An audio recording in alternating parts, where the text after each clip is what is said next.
जय श्री कृष्णा। भगवान श्री कृष्ण की कृपा और उनका आशीर्वाद आप सबको प्राप्त हो। आइए सुनते हैं श्री मद् भगवत गीता का 3रा अध्याय।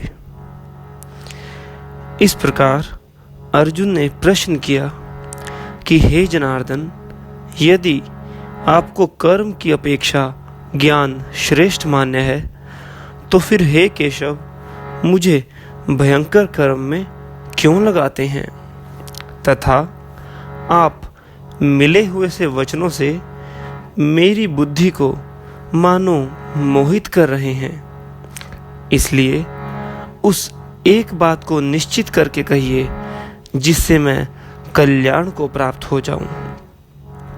इस प्रकार अर्जुन के पूछने पर भगवान श्री कृष्ण महाराज बोले, हे निष्पाप अर्जुन, इस लोक में 2 प्रकार की निष्ठा मेरे द्वारा पहले कही गई है।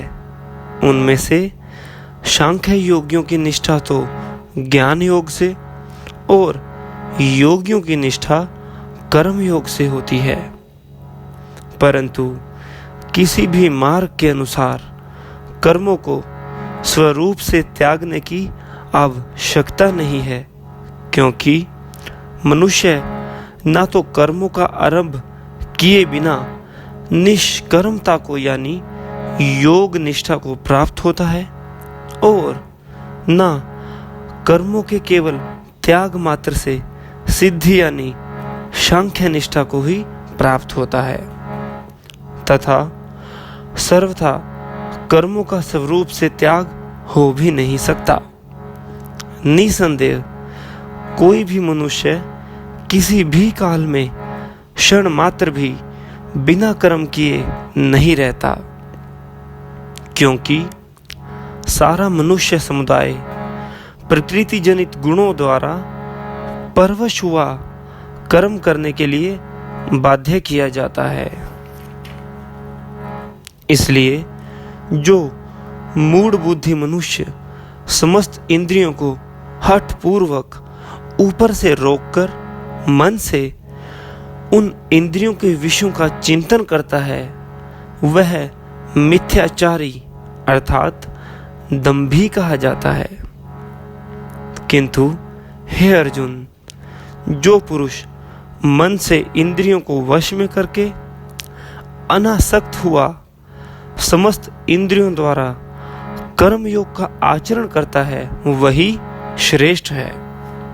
इसलिए तू शास्त्र विहित कर्तव्य कर्म कर, क्योंकि कर्म न करने की अपेक्षा कर्म करना श्रेष्ठ है तथा कर्म ना करने से तेरा शरीर निर्वाह भी नहीं सिद्ध होगा। और हे अर्जुन, बंधन के भय से भी कर्मों का त्याग करना योग्य नहीं है, क्योंकि यज्ञ के निमित्त किए जाने वाले कर्मों से अतिरिक्त दूसरे कर्मों में लगा हुआ ही यह मनुष्य समुदाय कर्मों से बंधता है। इसलिए हे अर्जुन, तू आसक्ति से रहित होकर उस यज्ञ के निमित्त ही भलीभांति कर्तव्य कर्म कर तथा कर्म न करने से तू पाप को भी प्राप्त होगा, क्योंकि प्रजापति ब्रह्मा ने कल्प के आदि में यज्ञ सहित प्रजाओं को रचकर उनसे कहा कि तुम लोग इस यज्ञ के द्वारा वृद्धि को प्राप्त हो और यह यज्ञ तुम लोगों को इच्छित भोग प्रदान करने वाला हो तथा तुम लोग इस यज्ञ के द्वारा देवताओं को उन्नत करो और वे देवता तुम लोगों को उन्नत करें। इस प्रकार निस्वार्थ भाव से एक दूसरे को उन्नत करते हुए तुम लोग परम कल्याण को प्राप्त हो जाओगे तथा यज्ञ के द्वारा बढ़ाए हुए देवता तुम लोगों को बिना मांगे ही इच्छित भोग निश्चय ही देते रहेंगे। इस प्रकार उन देवताओं के द्वारा दिए हुए भोगों को जो पुरुष इनको बिना दिए स्वयं भोगता है वह चोर ही है। कारण कि यज्ञ से बचे हुए अन्न को खाने वाला श्रेष्ठ पुरुष सब पापों से मुक्त हो जाता है, और जो पापी लोग अपना शरीर पोषण करने के लिए ही अन्न पकाते हैं वे तो पाप को ही खाते हैं, क्योंकि संपूर्ण प्राणी अन्न से उत्पन्न होते हैं। अन्न की उत्पत्ति वर्षा से होती है, वर्षा यज्ञ से होती है, और यज्ञ विहित कर्मों से उत्पन्न होने वाला है। कर्म समुदाय को तू वेद से उत्पन्न और वेद को अविनाशी परमात्मा से उत्पन्न हुआ जान। इससे सिद्ध होता है कि सर्वव्यापी परम अक्षर परमात्मा सदा ही यज्ञ में प्रतिष्ठित हैं। हे पार्थ, जो पुरुष इस लोक में इस प्रकार परंपरा से प्रचलित सृष्टि चक्र के अनुकूल नहीं बरतता, अर्थात अपने कर्तव्य का पालन नहीं करता, वह इंद्रियों के द्वारा भोगों में रमण करने वाला पापायु पुरुष व्यर्थ ही जीता है।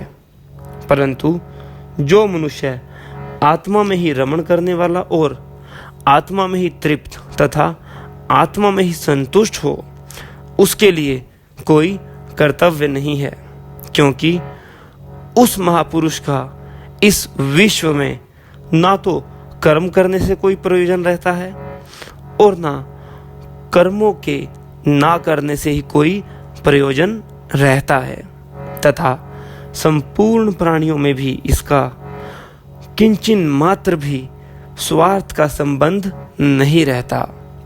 इसलिए तू निरंतर आसक्ति से रहित होकर सदा कर्तव्य कर्मों को भली भांति करता रहे, क्योंकि आसक्ति से रहित होकर कर्म करता हुआ मनुष्य परमात्मा को प्राप्त हो जाता है। इस प्रकार जनकादि ज्ञानी जन भी आसक्ति रहित कर्म द्वारा ही परम सिद्धि को प्राप्त हुए थे। इसलिए तथा लोक संग्रह को देखते हुए भी तू कर्म करने को ही योग्य है, अर्थात तुझे कर्म करना उचित है, क्योंकि श्रेष्ठ पुरुष जो जो आचरण करता है अन्य पुरुष भी वैसा वैसा ही आचरण करते हैं। वह जो कुछ प्रमाण कर देता है समस्त मनुष्य समुदाय उसी के अनुसार बरतने लग जाते हैं। इसलिए हे अर्जुन, मुझे इन तीनों लोकों में ना तो कुछ कर्तव्य है और ना कोई भी प्राप्त करने योग्य वस्तु अप्राप्त है, तो भी मैं कर्म में ही बरतता हूँ।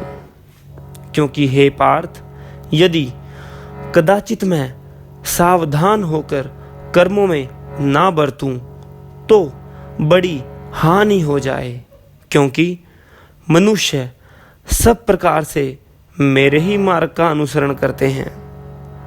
इसलिए यदि मैं कर्म ना करूं तो ये सब मनुष्य नष्ट भ्रष्ट हो जाएं और मैं विनाश करने वाला हूं तथा इस समस्त प्रजा को नष्ट करने वाला बनूं।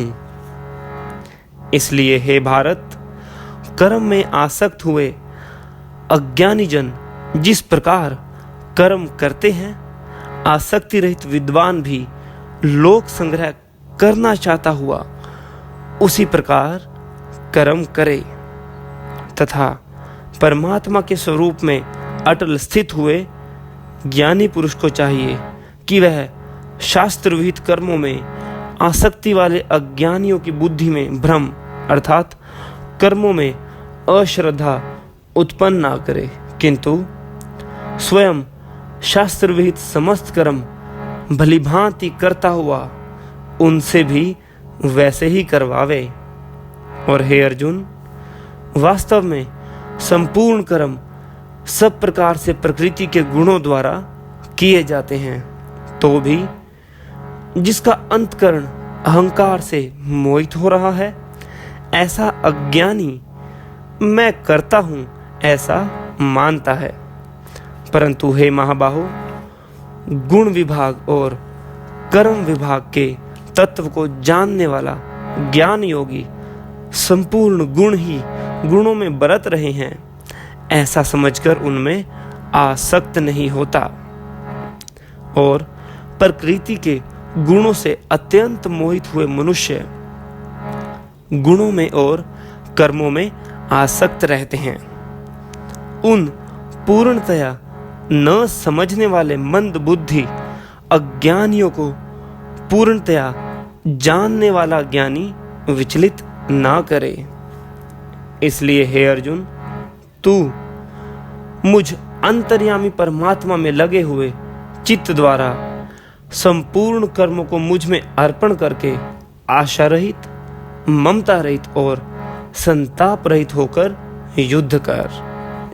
और हे अर्जुन, जो कोई मनुष्य दोष दृष्टि से रहित और श्रद्धा युक्त होकर मेरे इस मत का सदा अनुसरण करते हैं, वे भी संपूर्ण कर्मों से छूट जाते हैं। परंतु जो मनुष्य मुझ में दोषारोपण करते हुए मेरे इस मत के अनुसार नहीं चलते हैं, उन मूर्खों को तू संपूर्ण ज्ञानों में मोहित और नष्ट हुए समझ, क्योंकि सभी प्राणी प्रकृति को प्राप्त होते हैं, अर्थात अपने स्वभाव के परवश हुए कर्म करते हैं। ज्ञानवान भी अपनी प्रकृति के अनुसार चेष्टा करता है, फिर इसमें किसी का हठ क्या करेगा। इसलिए मनुष्य को चाहिए कि इंद्रिय के अर्थ में, अर्थात प्रत्येक इंद्रिय के विषय में राग और द्वेष छिपे हुए स्थित हैं।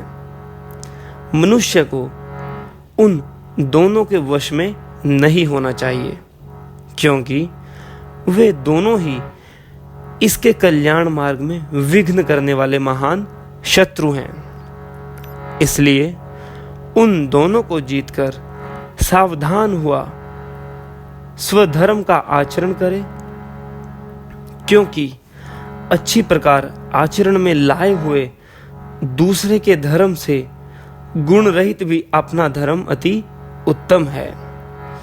अपने धर्म में तो मरना भी कल्याणकारक है और दूसरे के धर्म भय को देने वाला है। इस प्रकार अर्जुन ने पूछा कि हे कृष्ण, जो फिर यह मनुष्य स्वयं ना चाहता हुआ भी बलात् लगाए हुए की भांति किससे प्रेरित होकर पाप का आचरण करता है। इस प्रकार अर्जुन के पूछने पर श्री कृष्ण महाराज बोले, हे अर्जुन, रजोगुण से उत्पन्न हुए यह काम ही क्रोध है। यह बहुत खाने वाला अर्थात भोगों से कभी ना अघाने वाला और बड़ा पापी है। इसको ही तू इस विषय में वैरी जान। जिस प्रकार धुएं से अग्नि और महल से दर्पण ढका जाता है, तथा जिस प्रकार जेर से गर्भ ढका रहता है, वैसे ही उस काम के द्वारा यह ज्ञान ढका रहता है।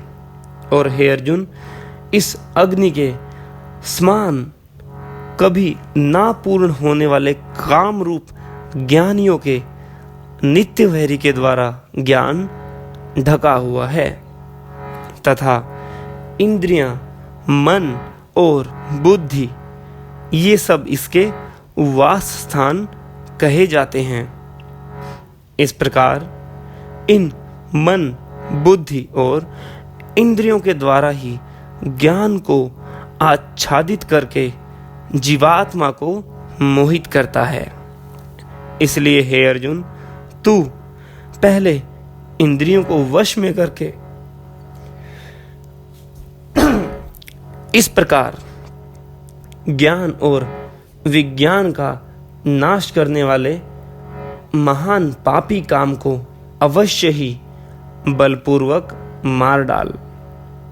और यदि तू समझे कि इंद्रियों को रोककर काम रूप वैरी को मारने की मेरी शक्ति नहीं है, तो तेरी यह भूल है, क्योंकि इंद्रियों को स्थूल शरीर से पर यानी श्रेष्ठ, बलवान और सूक्ष्म कहते हैं। इन इंद्रियों से पर मन है, मन से भी पर बुद्धि है, और जो बुद्धि से भी अत्यंत पर है वह आत्मा है। इस प्रकार बुद्धि से पर अर्थात सूक्ष्म, बलवान और अत्यंत श्रेष्ठ आत्मा को जानकर और बुद्धि के द्वारा मन को वश में करके, हे महाबाहो, तू इस काम रूप दुर्जय शत्रु को मार डाल।